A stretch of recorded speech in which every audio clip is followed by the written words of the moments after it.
Hi guys! Hello! Merry Christmas! Excited akong i-unboxing ang regalo ng aking kapitbahay na Shala, si Madam. Sa Jaja Store. Nagulat ako ha, yung friend ko kasi nandito sa bahay, bumili sila sa rendahan. Tapos meron siyang pinadala na regalo. At ito na nga, excited na ba kayo? Excited na din ako. Chinining, ayan. Chocolate pa lang. Diyos ko, mamahalin ito, pang mayaman ito. Ano to? Christian Dior yung bago. Ayan, chocolate, basta pang mayaman siya. Mamaya, buksan ko na ba to? Huwag ko munang buksan. Ice cream naman. Tingnan ko lang yung loob. Basta pang mayaman, mamaya na to. At ito na. Malalaman mong siya lang nagbigay kasi. Tingnan nyo naman, balot pa lang. Christian Dior. Oh. Christian Dior ang balot ha. At ito na nga. I-unboxing na natin. Thank you, Madam ha. Nabigla naman ako dito sa regalo mo. Ayan, Diyos ko. Ewan ko lang makang magalit na naman ito yung mga basher ko. May nagbigay sa akin eh.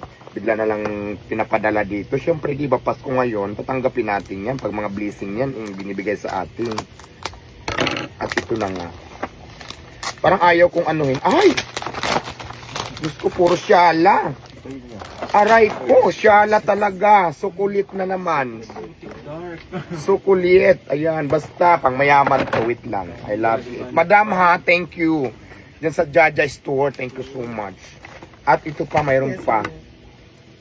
Iba talaga ang ating mga friend talaga. Mga Shala, no?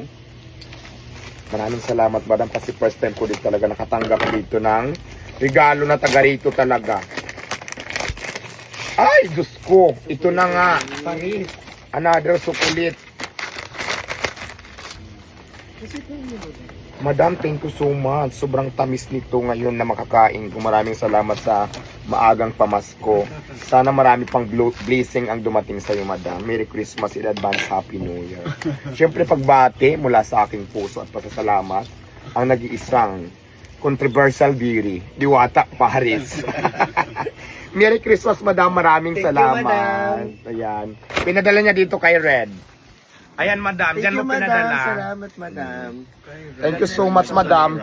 Madam, i-upload ko na to ngayon. Sana naman mapanood mo ito. Thank you so much talaga sa iyo. Bye. Merry Christmas.